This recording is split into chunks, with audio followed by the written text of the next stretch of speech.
मंगलाचरण करेंगे। ओम नमः सिद्धेभ्यः जय श्री ओम नमः सिद्धेभ्यः जय श्री ओम नमः सिद्धेभ्यः।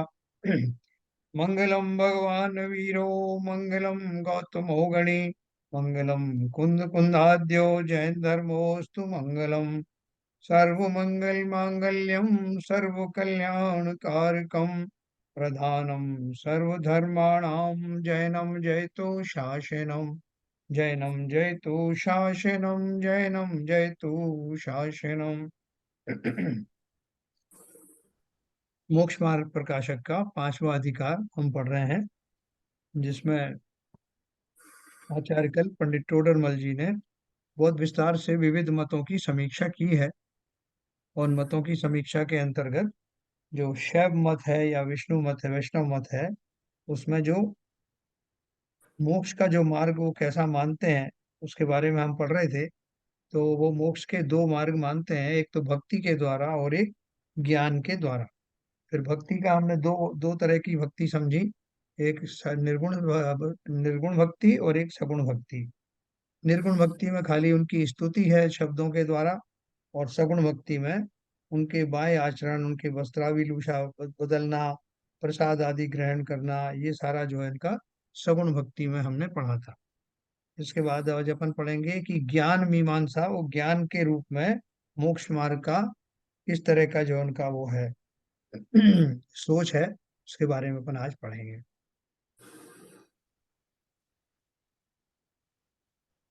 क्योंकि ज्ञान योग मीमांसा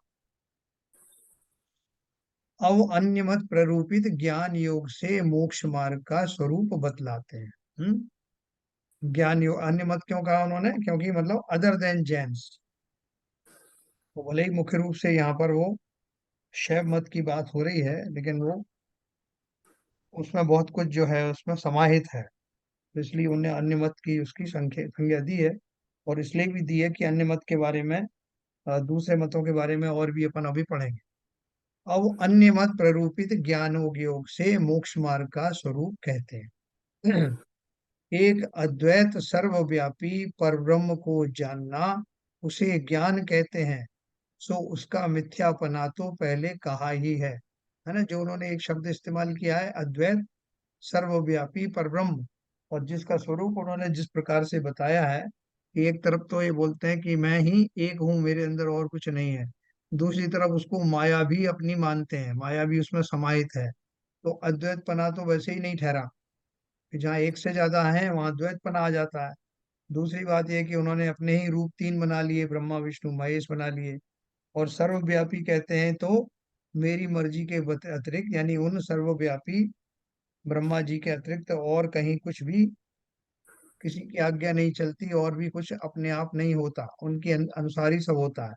फिर ये भी बोलते हैं कि जीवों को अपने पाप पुण्य के अनुसार फल मिलता है।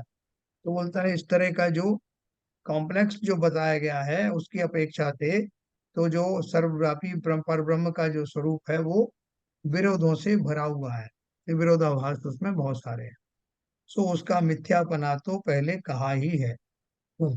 तथा अपने को सर्वथा शुद्ध ब्रह्म स्वरूप मानना, काम क्रोधादिक व शरीर आदि को ब्रह्म जानना, उसे ज्ञान कहते हैं। अपन ने पहले पढ़ा ना कि वही वो ब्रह्मा तो कैसे है कि उस प्रकार से शुद्ध है।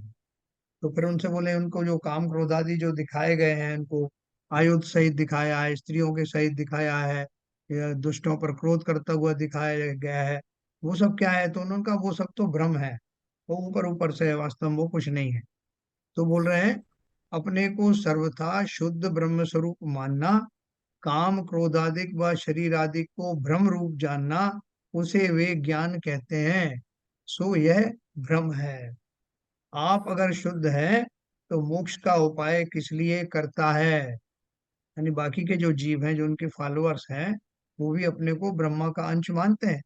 और बहुत से जीव मानते हैं कि मैं तो शुद्ध ही हूँ।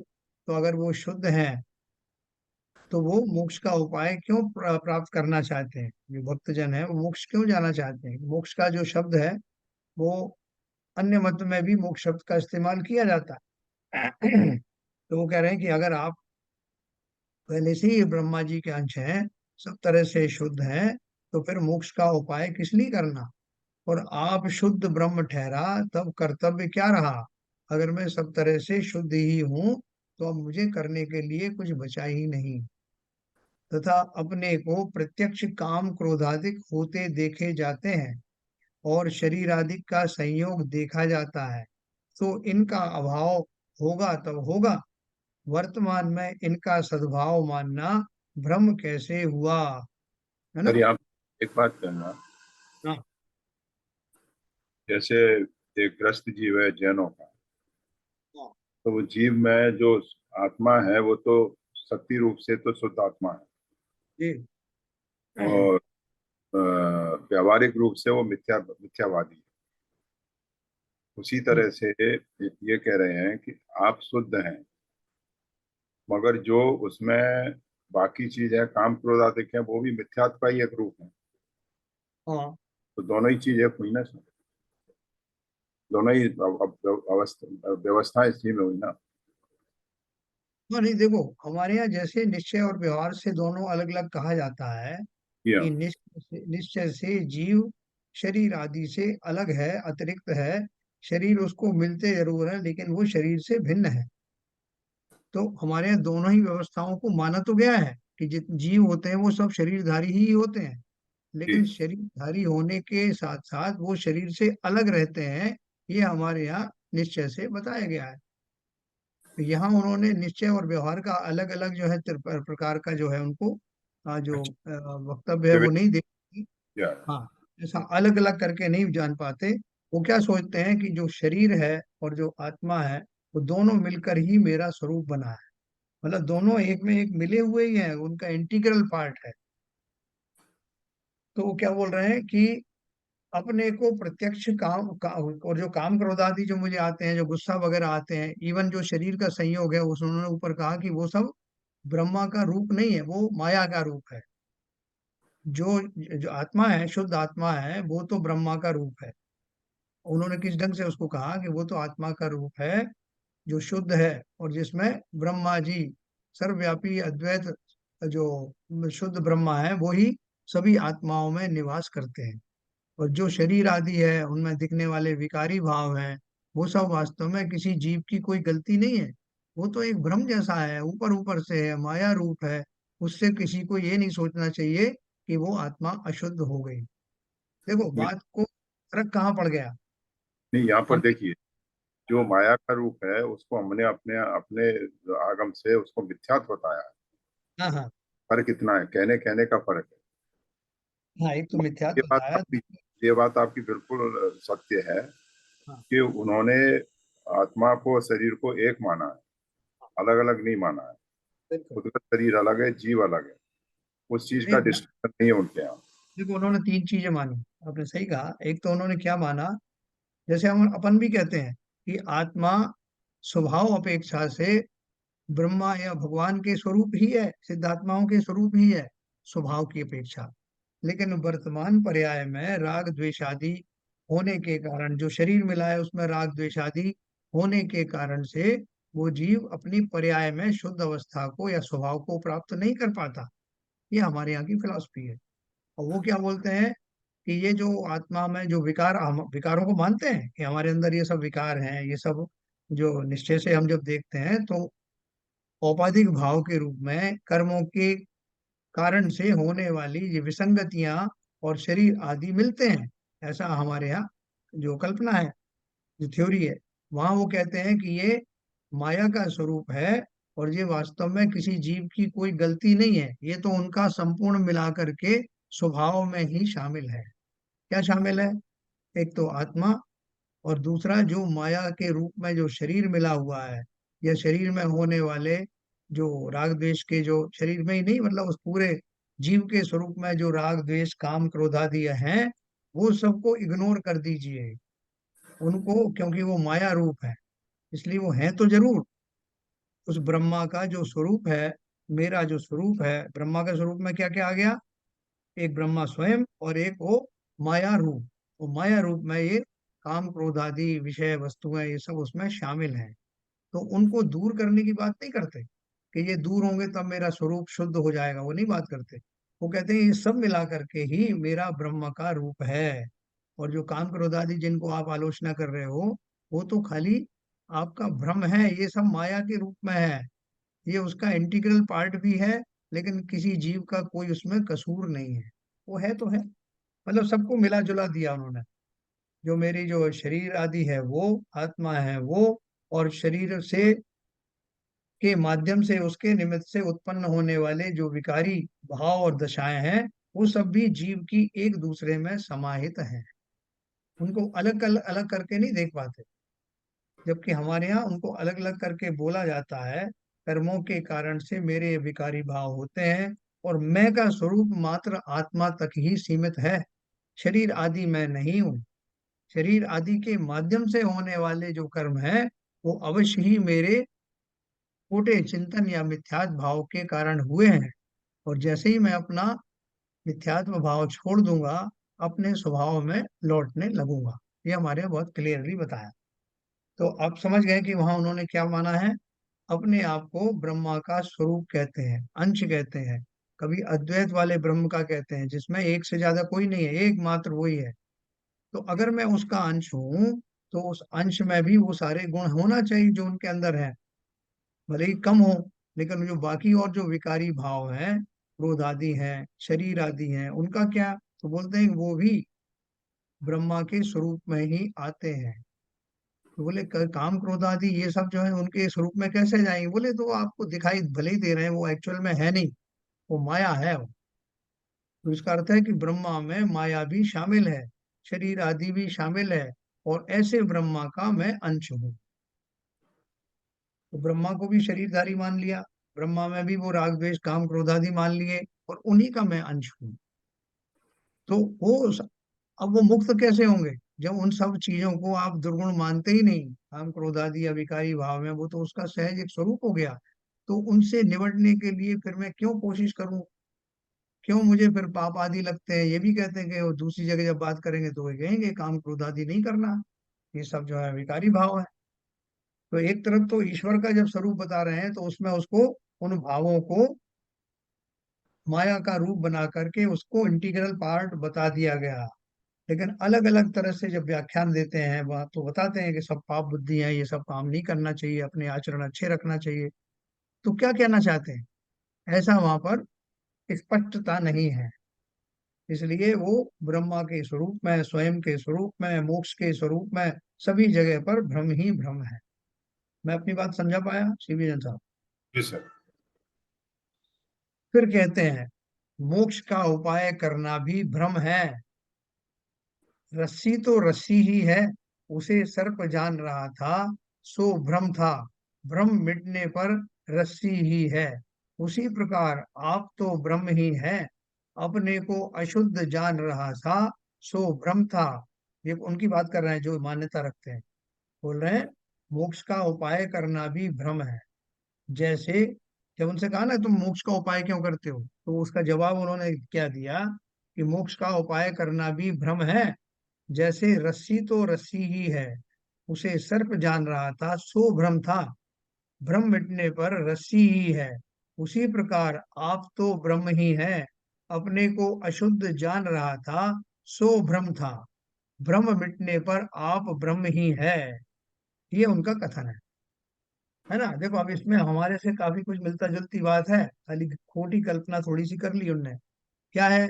हम भी ये बोल रहे हैं आप तो ब्रह्म ही है, अपने को अशुद्ध जान रहा था, सो भ्रम था।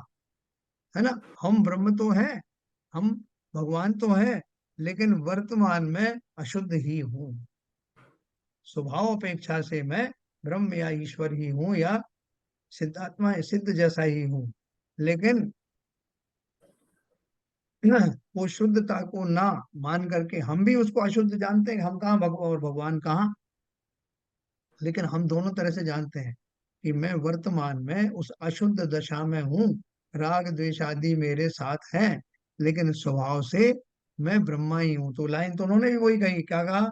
उस प्रकार आप तो ब्रह्म ही हैं, अपने को अशुद्ध जान रहा था, सो भ्रम था। भ्रम मिटने पर आप ब्रह्म ही हैं। तो इस जो कथन उन्होंने कहा, इस कथन में क्या गलत कहा? क्या ये कथन हमारे कथन से भिन्न है? बताओ।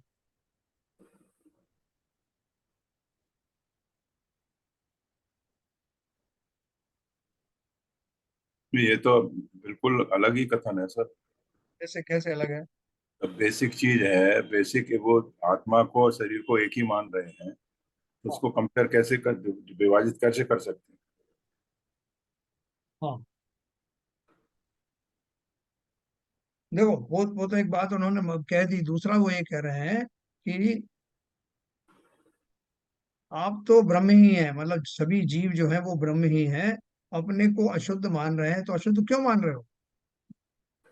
अशुद्ध क्यों मत मानो, अशुद्ध अशुद्ध मानना ही भ्रम है, ये वो कहते वो तो जैसे अपने निश्चयवादी है, वो मानते हैं कि मैं तो शुद्ध आत्मा हूँ, जो कुछ कर रहा हूँ उससे कोई मतलब नहीं है। हैं।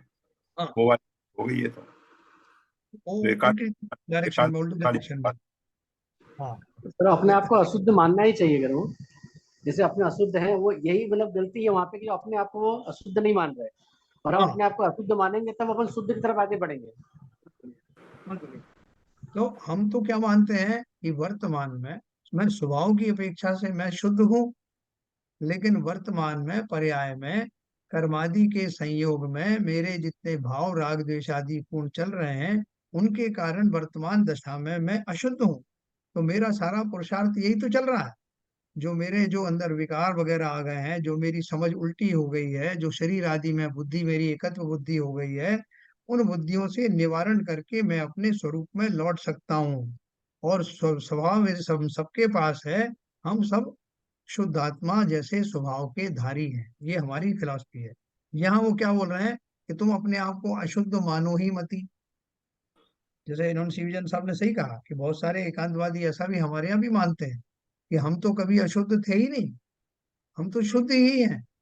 तो बोले ये राग द्वेष वगैरह, बोले ये सब कुछ नहीं है, ऊपर ऊपर के हैं, अंदर तो कुछ है ही नहीं। तो ऑलमोस्ट ऐसी ही थिंकिंग ये है। ठीक है, वो किसी भी तरह से अपने आप को वर्तमान में राग आदि से युक्त होने के बावजूद भी इस बात को स्वीकार नहीं कर रहे कि ये राग आदि भावों के कारण मेरा जो ब्रह्म भाव है वो दूषित हो रहा है। वो तो कह रहे हैं आप भ्रम से मान रहे हो। हमारे यहाँ भी भ्रम की बात है, मिथ्यात्व की बात है। लेकिन हम मिथ्यात्व के कारण क्या मान रहे हैं कि दोनों तरह का मिथ्यात्व हमारे पास है। जो अपने को वर्तमान दशा में सिद्ध समान शुद्ध माने वो भी भ्रम है, और जो अपने आप को सर्वथा शरीर आदि रूप ही माने वो भी भ्रम है। तो हमारे यहाँ तो बहुत अच्छी अच्छी थ्योरी एकदम क्लियर कट दी हुई है ना, कि मैं हूं तो सिद्ध समान हूँ शुद्ध निराकुल सिद्धों सम, लोग हमारा वास। भवलोक हमारा वासा ना, त्रिपु हाँ, रागरु द्वेष लगे लगे पीछे, या तय शिव पद को पाया ना।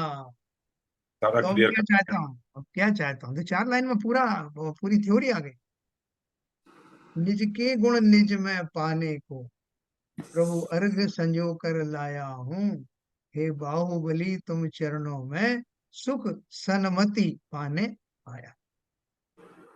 है ना, ये बहुत क्लियर है, 4 लाइन का अर्घ में पूरी फिलॉसफी आ गई। तो यहाँ वो क्या कह रहे हैं कि वो अपने आप को शुद्ध मान रहा है। शुद्ध भी कैसा? शुद्ध की परिभाषा उन्होंने पहले दे दी है, जिसमें ब्रह्मा का स्वभाव हो, साथ में माया के रूप में बाकी सारे दुर्गुण जो है वो माया के रूप में हो, उन सबको मिला करके ही ब्रह्मा को बनाया गया, और मैं उसका ही एक अंश हूँ। और फिर ये भी कह रहे हैं कि अपने आप को अशुद्ध मानते क्यों हो? ये जो काम क्रोध आदि जो भाव है, ये तो माया है। अब ऊपर तो क्या है कि माया का तो है, लेकिन ब्रह्मा में माया भी समाहित है। तो इसका अर्थ क्या हुआ कि ये सब जो दोष हैं वो भी ब्रह्म स्वरूप के इंटीग्रल पार्ट हैं। और ऐसा पार्ट होने के बावजूद भी वो कहते हैं अपने आप को शुद्ध मानो, यही शुद्ध स्वरूप है, इसको अशुद्ध मानना तुम्हारा भ्रम है, ऐसा वो कह रहे हैं। ठीक है, तो वो क्या बोल रहे हैं, उसी प्रकार आप तो ब्रह्म ही हैं, अपने को अशुद्ध जान रहा था सो भ्रम था, भ्रम मिटने पर आप ब्रह्म ही हैं, सो ऐसा कहना मिथ्या है। क्यों मिथ्या है? यदि आप शुद्ध हो और उसे अशुद्ध जाने तो भ्रम है। और आप काम क्रोध आदि सहित अशुद्ध हो रहा है, उसे अशुद्ध जाने तो भ्रम कैसे होगा। देखो, दो कंडीशन बताई उन्होंने कि उसमें आपको, जिसे आप भ्रम कह रहे हो वो भ्रम नहीं है। बोला यदि आप शुद्ध हो और अशुद्ध मानो तो भ्रम की बात हो गई। दूसरा भ्रम कहाँ होता है, आप काम क्रोध आदि सहित अशुद्ध हो रहा है और उसे अशुद्ध जाने तो भ्रम कैसे होगा। यानी उन्होंने पहले कहा ना कि ये काम क्रोध आदि आदि सब माया है, ये सब भ्रम है, हमको है ही नहीं। तो बोल रहे हैं कि जो वास्तव में अशुद्ध हो रहा है जिन विकारी भावों से, उसे अगर अशुद्ध मानेगा तब तो सही बात मान रहा है, लेकिन तुम उसे अशुद्ध ही नहीं मान रहे, तो वास्तव में तो ये भ्रम ही है ना। शुद्ध मानने पर ब्रह्म होगा।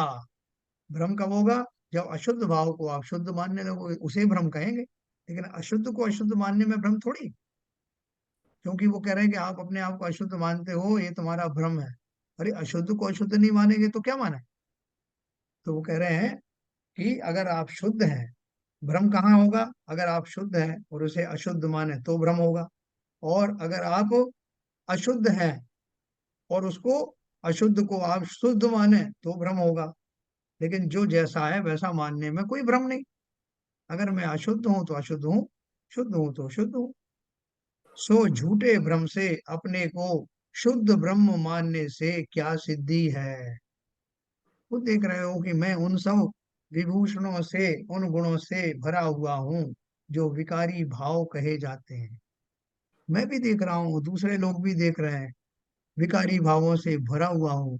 फिर भी मैं कहता हूँ भैया, इनको आप इग्नोर करो, ये कोई मेरे दुर्गुण नहीं है। आपको लग रहा है दुर्गुण है, ये तो गुण का ही पार्ट है।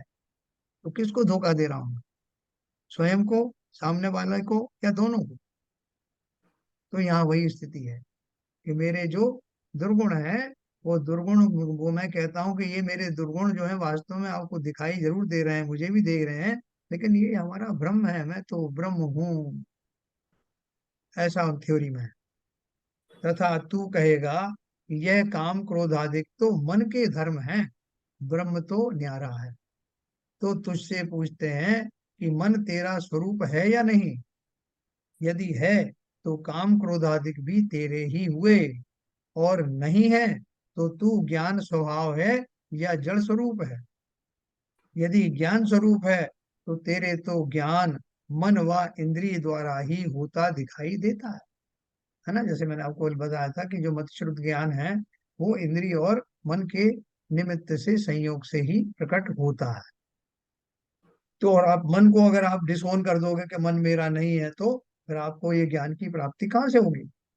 तो इसलिए बोल रहे हैं कि आप मन को, अगर अपने आप को चैतन्य मानते हो और उस ब्रह्म के का ही एक अंश मानते हो, तो आपका मन और इंद्रियां जो है वो उनके द्वारा जो प्राप्त ज्ञान है, वो वैसे ही उसी विधि से ज्ञान प्रकट होता है।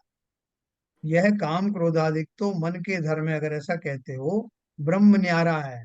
जब हमको ज्यादा किसी ने डांटा फटकारा कि भैया ये काम क्रोधादिक वाले हो तुम, तो ये तो तुम्हारा जो है अशुद्ध अवस्था हुई। तो फिर उन्होंने क्या कह दिया कि ये काम क्रोधादिक मन के धर्म है साहब, ब्रह्म तो न्यारा है। तो तुझसे पूछते हैं कि मन अगर तेरा स्वरूप नहीं है, यदि है, स्वरूप है या नहीं। यदि है तो काम क्रोधादिक भी तेरे ही हुए, और नहीं है तो ज्ञान स्वभाव है, जड़ है। यदि ज्ञान स्वरूप है तो तेरे तो ज्ञान मन व इंद्रिय द्वारा ही होता दिखाई देता है। इसके बिना कोई ज्ञान बतलाए तो उसे तेरा अलग से स्वरूप माने, सो भाषित होता नहीं। तथा मन ज्ञाने धातु से मन शब्द उत्पन्न हुआ है, सो मन तो ज्ञान स्वरूप है। सो यह ज्ञान किसका है उसे बतला, है। परंतु अलग कोई भाषित नहीं होता।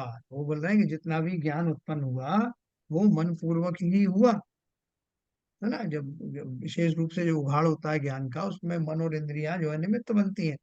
तो बोल रहे हैं कि अगर आप बोलते हो कि मन से नहीं हुआ, तो बताओ तो उसका सोर्स और दूसरा क्या है ज्ञान का। तो ये तो हुआ, अगर तू चैतन्य अपने को मान रहा है, ईश्वर का, ब्रह्म का अंश मान रहा है, और तुझके तेरे अंदर ज्ञान है, तो वो मन के द्वारा ही होता है, और मन तेरा ही शरीर का एक भाग है, और शरीर जो है ब्रह्मा का स्वरूप है। तो सब मिला के क्या हुआ? और यदि तू जड़ है तो ज्ञान बिना अपने स्वरूप का विचार कैसे करता है?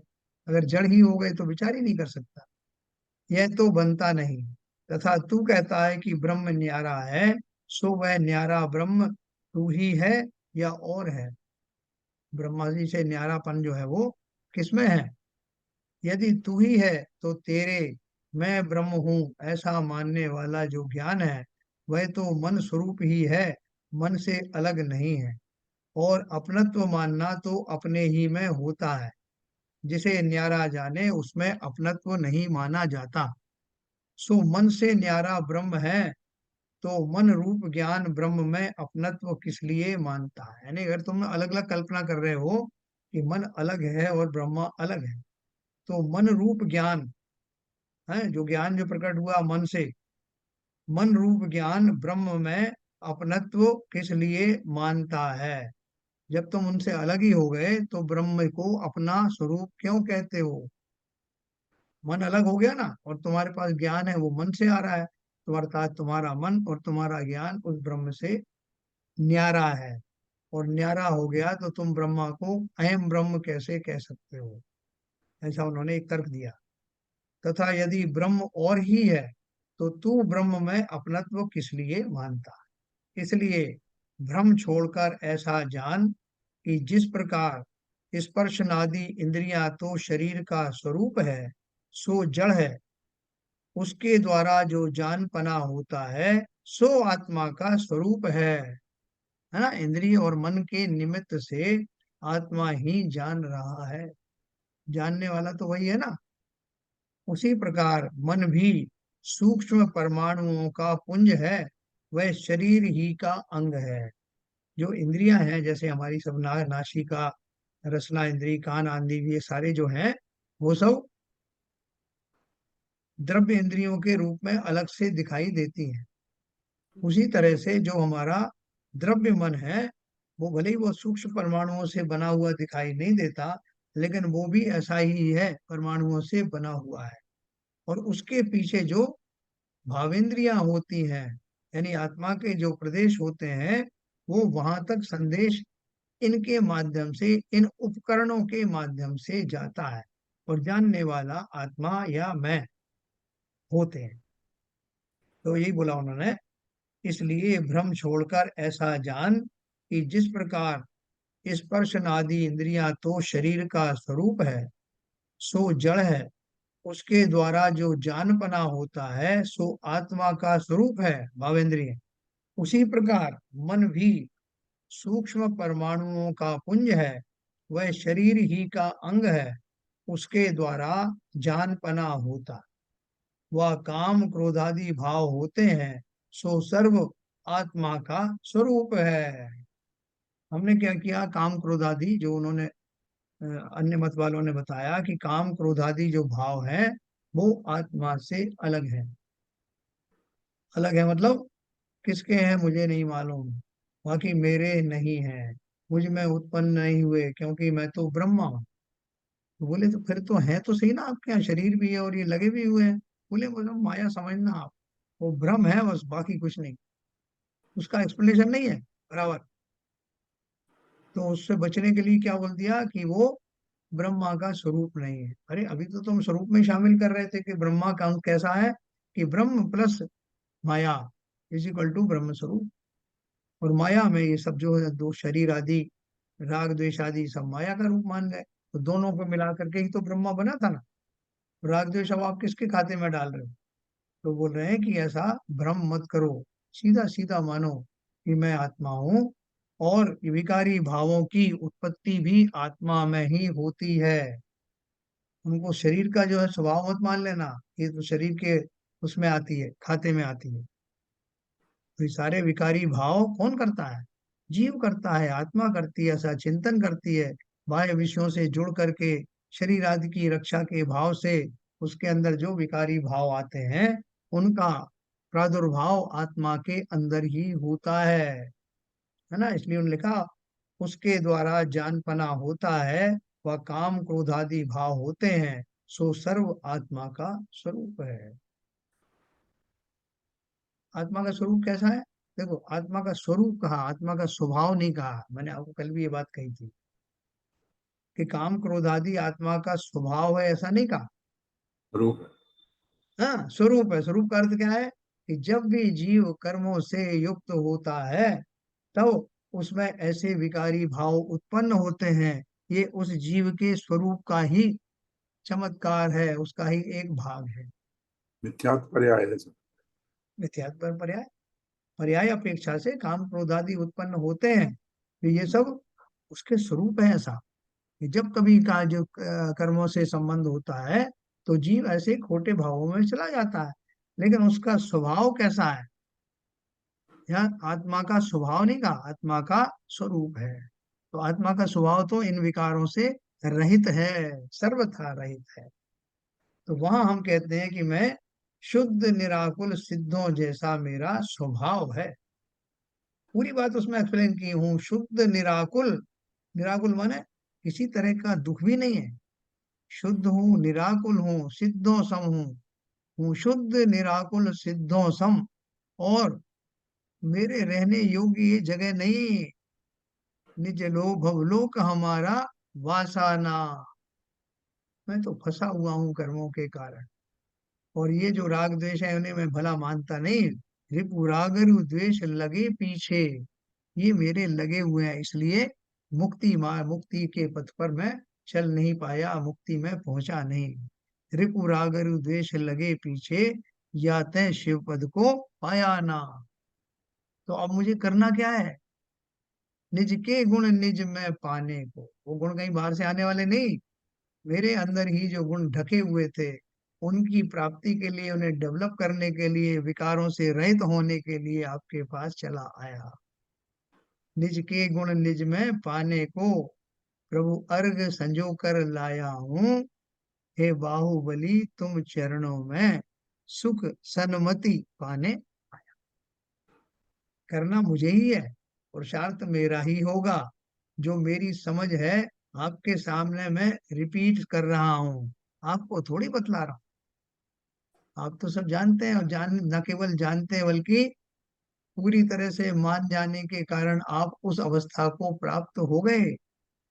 मैं आपके सामने अपनी उस बात को पक्की कर रहा हूँ, अपने संकल्प को दोहरा रहा हूँ आपकी साक्षी में कि भगवान, मेरे साथ ये जो घटित हुआ है आपके साथ कभी हुआ हो। और मैं अब समझ गया हूँ कि मेरा अशुद्धपन का कारण क्या है। इसलिए जो कुछ मेरा अभी भ्रम या खोटी मति है वो उसका निवारण हो, इसलिए आपके चरणों में ढोक देता, है ना। तो देखो यहाँ बहुत बढ़िया बात कही है। विशेष इतना कि जानपना तो निज स्वभाव है। देखो उन्होंने एक थ्योरी कही, तो थ्योरी का अगर क्रिटिसाइज ही करना होता तो करते चले जाते। बीच में उन्होंने उसकी सच्चाई बताई कि वो मान्यता में क्या खोट है, असली मान्यता क्या होनी चाहिए। तो बीच में उन्होंने अपना बात बताई। विशेष इतना जानपना तो निज स्वभाव है। काम क्रोधाधिक औपाधिक भाव है ना। जानपना तो निज स्वभाव, मेरा स्वभाव है ना, जानने का ही स्वभाव। ज्ञान के तंतुओं से ही बना हुआ हूँ। ज्ञान मेरा मूल मूल स्वभाव है, मूल गुण है। और काम क्रोध आदि औपाधिक भाव है। औपाधिक मतलब उपाधियों से के कारण हुए हैं। उपाधि कौन सी? 8 कर्मों वाली उपाधियों से प्रकट होने वाले काम क्रोधादिक भाव हैं, उनसे आत्मा अशुद्ध है। जब काल पाकर, यानी काल लब्धि पाकर क्रोधादि मिटेंगे और जान पने के मन इंद्रिय की अधीनता मिटेगी, तब केवल ज्ञान स्वरूप आत्मा शुद्ध होगा। देखो उन्होंने पूरा अपनी थ्योरी बताई कैसे शुद्ध होगा। जब काल लब्धि पाकर, यानी जब समय आएगा, काम क्रोध आदि मिटेंगे, है ना। उसमें वो उनका पुरुषार्थ जो है वो उसमें शामिल है, उन्होंने यहाँ लिखा नहीं लेकिन आप समझ लेना कि जब पुरुषार्थ आदि पांचों समवाय मिलेंगे, काल लब्धि भी आएगी, उस समय काम क्रोध आदि मिटेंगे और जान पने के मन इंद्रिय की अधीनता मिटेगी। अभी मेरा जो जानपना है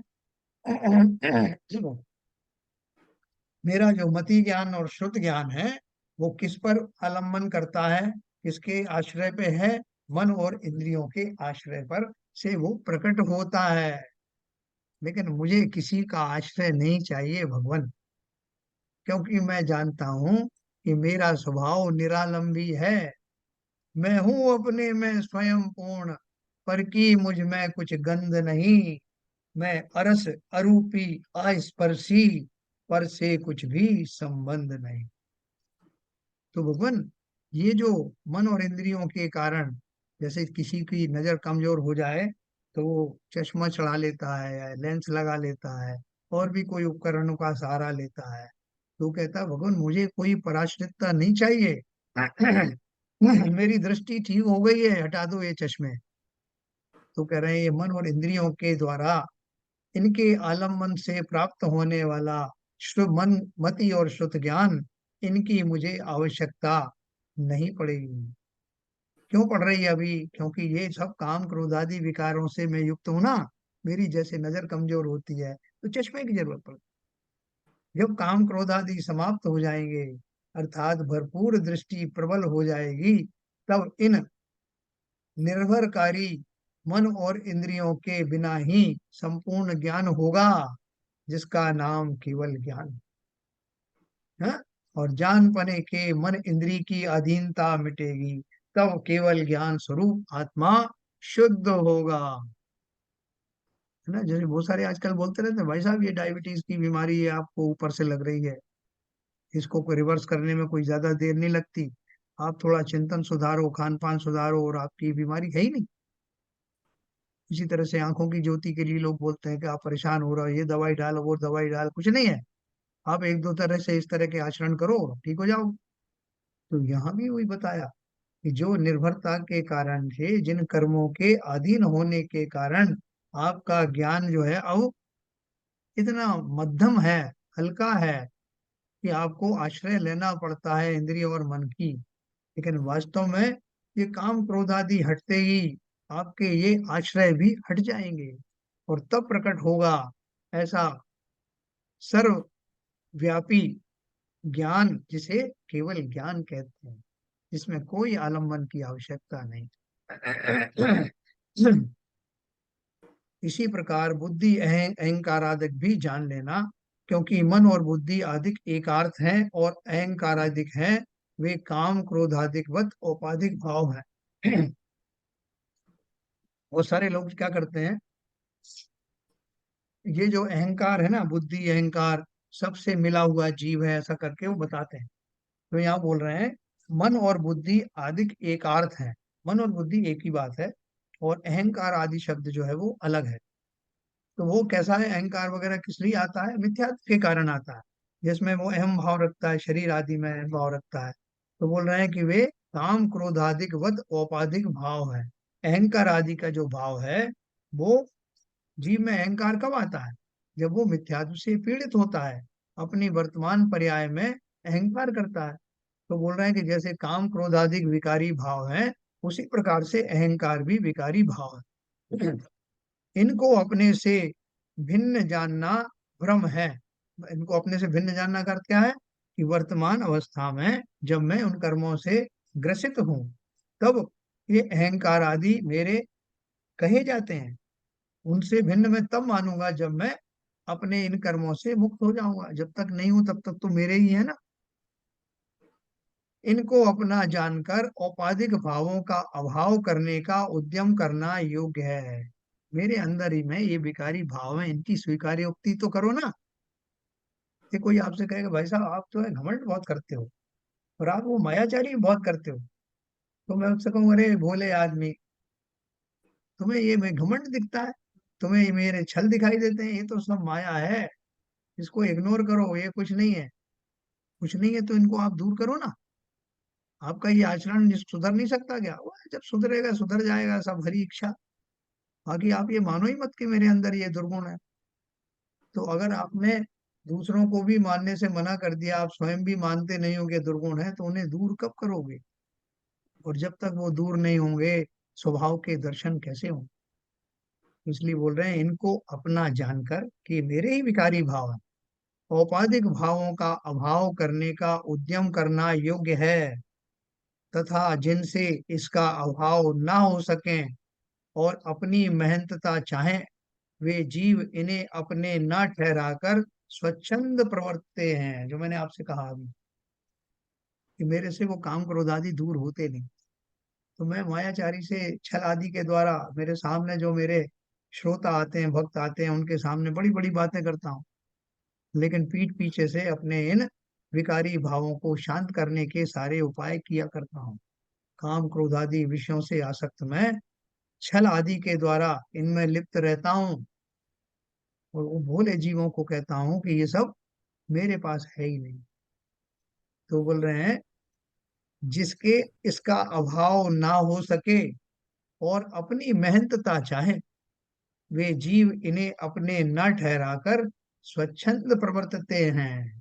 कि भाई साहब, आपने कहा ना कि आपने मुझे रात्रि में भोजन करते देखा था, तो देखा होगा आपने, लेकिन शरीर कर रहा था भोजन, मैं तो नहीं कर रहा था। शरीर का काम है ये सब। मैं तो संत पुरुष हूँ, इन सब चीजों से दूर रहता हूँ। शरीर की जितनी भी क्रियाएं, अभी आपने तो बताया था कि शरीर की क्रियाएं मैं नहीं करता, तो अगर आपने मेरे शरीर को कुछ करते हुए देख लिया है, तो आप बुरा मत मानना है, ऐसा मत मानना कि ये मेरे दुर्गुण है। मैं तो संत आदमी हूं। आपको परसों भी समझाया। तो वो टोडरमल जी ने सीधा सीधा लिखा है कि मेहनत बन रहा है, लेकिन अपने कामादि विकारों पर कंट्रोल कर नहीं पा रहा है, तो स्वच्छंद प्रवर्त रहा है। काम क्रोधादिक भावों को बढ़ाकर विषय सामग्रियों में व हिंसादिक कार्यों में तत्पर होते हैं। इसलिए उन्होंने एक धर्म बना दिया ऐसा, जिसमें आप ये सब काम क्रोधादि विकारों को पूरी तरह से भोगते हुए भी धार्मिक कहलाओगे। मार डालोगे, जीवों की हिंसा करोगे, बलि चढ़ा दोगे, उनको खा जाओगे, पर स्त्रियों का अपहरण कर लोगे, सब कुछ करोगे, फिर भी धार्मिक कहलाओगे। बल्कि जितने जितने आप इन विकारों में युक्त होगे, उतने ज्यादा धार्मिक कहलाओगे। तो इससे बढ़िया धर्म कौन सा हो। इसलिए ऐसे धर्म के अनुयायियों की संख्या बढ़ती चली जा रही है। ऐसा कौन होगा, अपने विकारों पर कोई काबू करना नहीं है, बल्कि वो विकार ही आपके धर्म के खाते में लिखे जा रहे हैं। लोग बोलते हैं कि साहब जैन धर्म के अनुयायी इतने कम क्यों हैं, बाकी के क्यों हैं। ये है उसका कारण, क्योंकि हम उन विषयों से अपने आप को छुड़ा नहीं सकते। इसलिए कोई उन विषयों को ये कह दे कि ये तो धार्मिक भाव है साहब, तो इससे बढ़िया और क्या बात। इसलिए हम ऐसे धर्म में जाना चाहते हैं। लेकिन जहाँ संयम की बात होगी, जहाँ सात्विक विचारों की बात होगी, वहां इन सबको निंदनीय माना जाएगा। और 99% जीव इन भावों से अपने आप को अलग कर नहीं पाते। इसलिए धन्य हो वो जैन दर्शन, जिसमें भले ही गिने चुने लोग हों, लेकिन जिन्हें वास्तविकता से जिनको परिचय है, जो वास्तव में ही मुक्ति के अधिकारी हैं, उन्हीं को ये धर्म शोभायमान होता है। निकृष्ट लोग क्या पालेंगे इसको। तथा अहंकारादिक के त्याग को भी वे अन्यथा मानते हैं। सर्व को परब्रह्म मानना, कहीं अपनत्व ना मानना, उसे अहंकार का त्याग बतलाते हैं, सो मिथ्या है। उनसे बोलेंगे भाई अहंकार की परिभाषा क्या है। बोले देखो, अहंकार किसे कहते हैं कि अगर मैं सिर्फ स्वयं को ब्रह्मा मानूं, तो मैं अहंकारी हूं। मैं तो ये मान रहा हूं कि सभी ब्रह्मा है, तो मेरा अहंकार कहाँ हुआ। सर्व को परब्रह्म मानना, कहीं अपनत्व ना मानना। हमारे यहाँ ये बात कैसे कही जाती है कि सभी जीव सिद्ध समान है, सब में ही वो गुण मौजूद है, सब समान है, न केवल मैं बल्कि बाकी सब। और दूसरा ये कि सब में समता का व्यवहार रखना। हमारे यहाँ क्या हुआ, होवे प्रेम परस्पर जग में, मोह दूर ही रहा करे। है ना। तो आप बोलेंगे कि ये जो हमारा जो स्टेटमेंट है और इनका स्टेटमेंट है, इसमें क्या फर्क हुआ। हमने क्या बोला, सर्व को परब्रह्म मानना, कहीं अपनत्व ना मानना। सब अलग अलग हैं, पर ब्रह्म रूप है। और हम ऐसा मानते हैं, इसलिए हमें अहंकार नहीं है। तो बोलते हैं कि ऐसा मानना सो मिथ्या है। क्यों मिथ्या है आप बताओ, इससे पहले कि मैं पंडित जी को सुने, ये स्टेटमेंट में कहीं आपको कमी लग रही?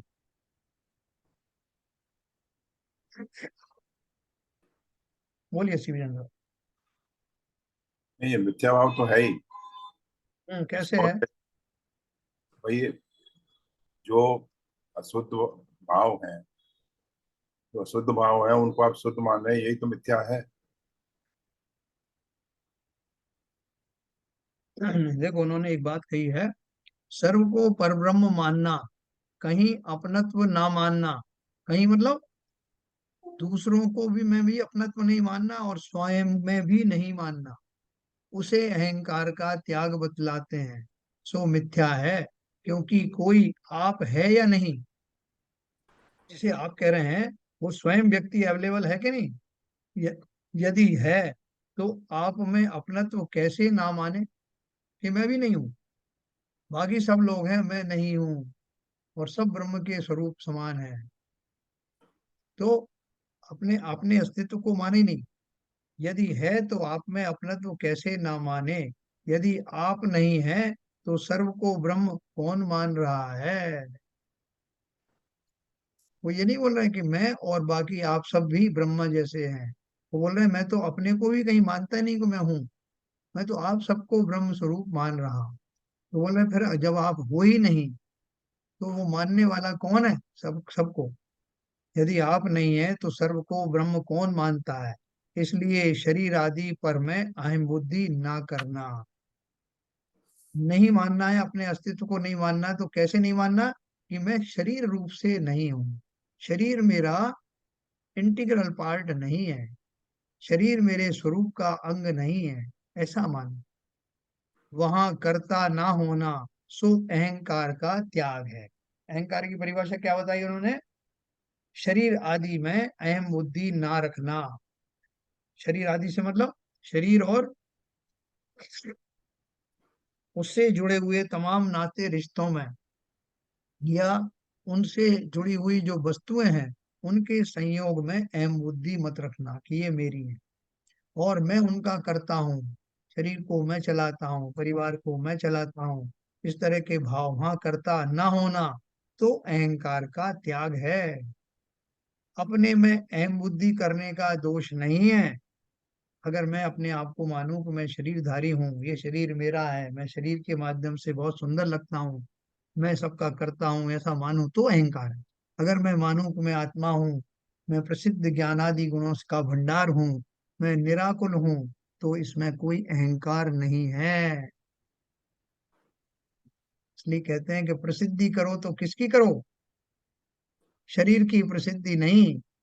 ऐसा उन्होंने मेरा जरा भी प्रशंसा नहीं की, कोई स्टेज पे खड़े होकर बताया नहीं उन्होंने कि फला फला आदमी साहब कितना सुंदर है और उसमें कितने इतने गुण भरे हैं, कैसे लोगों को सहायता करता है, ये तो कहा ही नहीं उन्होंने।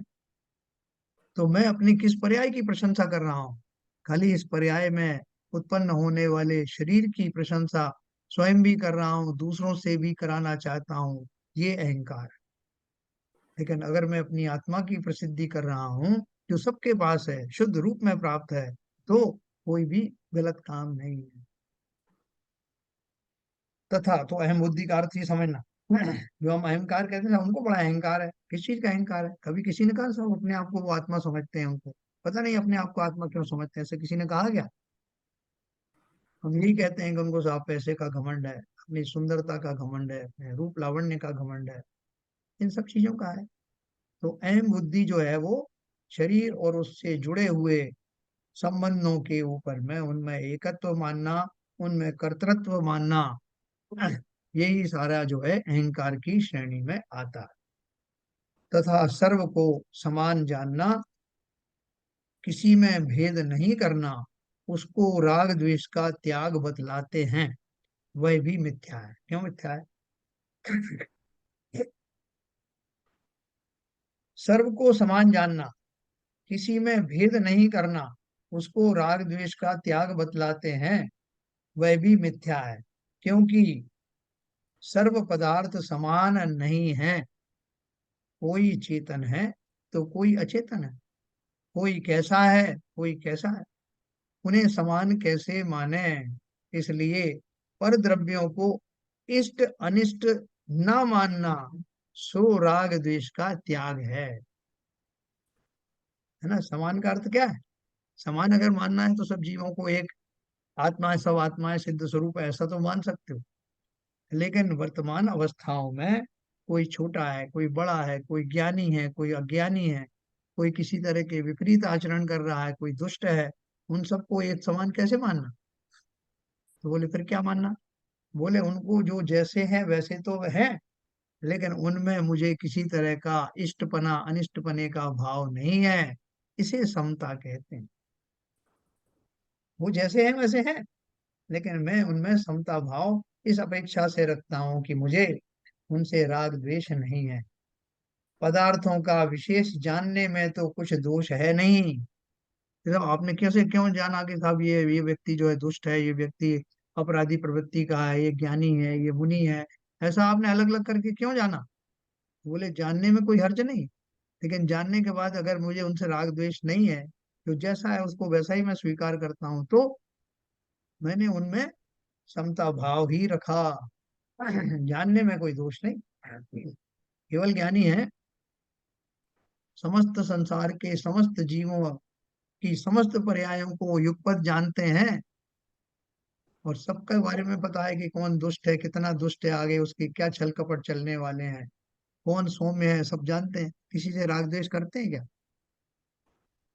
तो साहब वो तो उनकी बात अलग है, वो भगवान है, तो तुम भी तो भगवान बनने वाले हो ना, उनके अंश हो। अभी तो सारे गुण उनके अंदर में, अंश का अर्थ है कि वैसे ही गुणों के धारी हम भी हैं, तो वो ही गुण मेरे अंदर भी विकसित होना चाहिए। केवल ज्ञान अभी नहीं है तो कोई बात नहीं, लेकिन जितना कुछ ज्ञान है उस ज्ञान को इतनी ट्रेनिंग दो कि वो भी इष्ट अनिष्ट की कल्पनाओं से रहित होने लगे। जो कुछ मुझे प्राप्य है, जो भी मेरे आसपास है, उनमें संतुष्ट रहूं, कोई शिकायत नहीं। जो कुछ मिला है वो मैंने ही कमाया है, मेरे ही पुण्य और पाप का खेल है, ऐसा सोच करके संसार की समस्त वस्तुओं में एक समान मानने की बात नहीं है, समता भाव धारण करने की बात। ठीक है, तो पदार्थों का विशेष जानने में तो कुछ दोष नहीं है। अब इस बात को अपन थोड़ा सा और आगे पढ़ेंगे तो हमें और क्लैरिटी आएगी।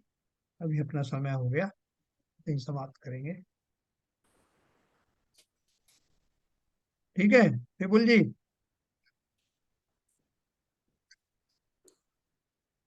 विपुल जी टाइम हाँ निकाल जी सर, लेते हैं। बहुत अच्छा। नहीं हाँ, सर, बहुत अच्छा लगा। तो देखो अपन बहुत ही कहते हैं अच्छा। तार्किक बेसिस के ऊपर तर्क द्वारा जब हम समझते हैं कोई बात को, तो हमें सब परिभाषाएं अच्छे से समझ में आती है। समता का अर्थ क्या है, समान मानने का अर्थ क्या है, इष्ट अनिष्ट मानने का फल क्या है, राग द्वेष क्यों प्रकट होते हैं, वर्तमान में मेरी अवस्था में क्या अशुद्धियां हैं, और स्वभाव रूप से मैं किस प्रकार शुद्ध हूँ, वर्तमान की पर जो विकारी भाव हैं उनसे कैसे निवृत्त हो सकता हूँ। एक से एक सारी बातें खुलासा है, कहीं कोई कंफ्यूजन की जगह है ही नहीं। किसी को कोई कंफ्यूजन हो तो बताओ भाई, फिर कल अपन उसका समाधान निकालें। संजय प्रकाश। हाँ, बोलिए आरपी जन साहब। नहीं साहब, कंफ्यूजन तो है ही नहीं। हाँ उन्होंने तो बस इस कहा है कि जानना कोई परेशानी नहीं है, बस उसमें हाँ, इष्ट अनिष्ट का भाव है, वही परेशानी का सबब है। तो इस मत मानो आप। नहीं, नहीं तो जान एक्चुअली में जानने में क्या परेशानी है, लेकिन हाँ इष्ट अनिष्ट का भाव कैसे आता है कि वो अच्छा है ये बुरा है। तो ये भाव जो आते हैं, तो ये तो हाँ, जानने के बाद ये मेरी कमजोरी है। बस यही बात है। ये जो मतलब संस्कारों से लिप्त है हमारे भाव, वो जी, सबसे परेशानी है। जान तो गए कि अनिष्ट है, ये अनिष्ट नहीं है, ये इष्ट है, ये समता भाव है, ये सारा जान गए। जो हमारे संस्कारों से हमारे जो पर्याय में हम फंसे हुए हैं, उससे निवृत्ति जब तक नहीं पाएंगे, तब तक ये जानने से कोई फायदा नहीं। जानने को आचरण में लाएंगे नहीं जब तक। एक एक ये आपने सही कहा, लेकिन अपन अपन इन भावों से निवृत्ति चाहते हैं क्या? क्या परेशानी है? अगर हमारे ऐसे भाव होते हैं, हमें राग द्वेष होता है, इस तनिष्ठ की कल्पना होती, तो क्या नुकसान है? चलने दो गाड़ी। चलने दो, संसार में रहो, फिर बात ही मत करो। तो रहो संसार में। जो कुछ अपने को अभी नहीं मिला कल मिल जाएगा, आज खाना नहीं मिला कल मिल जाएगा, क्या परेशानी क्या हर आदमी ऐसे ही सोचता है, 99% सर। नहीं तो संसार इसीलिए तो चल रहा है संसार। है? संसार से अगर वही निकलना है तो ये बात तो लाने पड़ेंगे। मतलब सर, क्या वही है? ज्ञान की कमी में मतलब चीज बहन है कि हाँ, जानकारी नहीं, ज्ञान नहीं है, इसीलिए लगता है जो चल रहा है ये बहुत अच्छा चल रहा है, इस संसार में हम यही सुखी है, सब बढ़िया है। हाँ, सुख की सही परिभाषा भी नहीं पता हमको, सुख क्या है। और क्षणिक सुख में ही हमको सब कुछ नजर आता है कि बस यही सबसे बड़ा सुख है। तो जिस दिन थोड़ा सा ज्ञान हो जाए तो थोड़ा सा उस ज्ञान का सुख ले लेंगे तो फिर तो उसी तरफ चलेंगे। बराबर। देखो, ये जो मान्यता का मेरा जो दुख है, सुख है, सुख किसे कहते हैं ये नहीं मालूम, सुख किसे चाहिए वो नहीं मालूम, और मैं कौन हूँ, कहाँ से आया हूँ ये नहीं मालूम। तो सब तरह भ्रम तो पड़ा ही हुआ है ना। अभी कितने जीव ऐसे हैं, उनसे पूछो कि भाई तुम सुखी हो या दुखी हो। अगर आप एक्सट्रीम केसेस को छोड़ दें, जिनको 2 टाइम की भोजन भी नहीं मिलता है, पंचेंद्रियों में बात कर रहा हूँ मनुष्यों की, तो ज्यादातर लोग कहें साहब कोई विशेष कष्ट नहीं है। थोड़ी दुकान पहले ज्यादा चलती थी, अभी कोरोना पीरियड में थोड़ी कम हो गई, अब फिर से रफ्तार पकड़ रही है, सब कुछ ठीक ठाक चल रहा है। जिनको कोई एकाध कोई आकस्मिक शोक हो गया, किसी का कोई बच्चा खत्म हो गया, कोई शोक हो गया, तो वो थोड़ी देर के लिए उसे शोक रहता है बाकी दुखी वो भी नहीं। तो जब तक जीव स्वयं को दुखी महसूस नहीं करता, तब तक उसे मोक्ष का उपाय करने का भाव भी आता नहीं। समस्त जीव अपने अपनी पर्यायों में मस्त हैं। जो शरीर उन्हें मिला है, जो वातावरण मिला है, उसमें ही रहना चाहते हैं। इसलिए आचार्यों ने कहा है, उपदेश उसी को देना जो उपदेश ग्रहण करने के योग्य हो, जिसको लगे कि संसार रहने योग्य जगह नहीं, जिसको ऐसा लगे ही नहीं, उससे उसमें टाइम खराब मत करना। तो चलिए, अपन इसी विषय को फिर कल थोड़ा और आगे बढ़ाएंगे। ललित जी हैं नहीं है? संजय प्रकाश जी अच्छा। जिनवाणी स्तुति कर।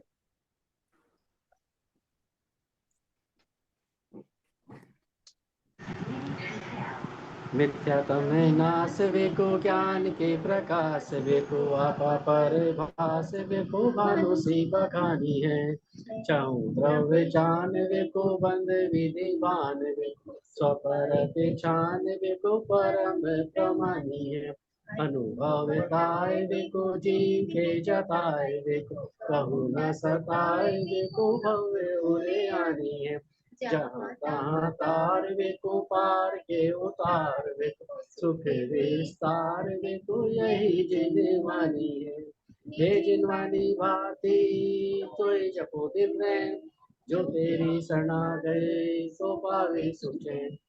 जा वाणी के ज्ञान से सूझे लोकालो वाणी मस्तक धरुम सदा देते दो। जिनवाणी माता की जय।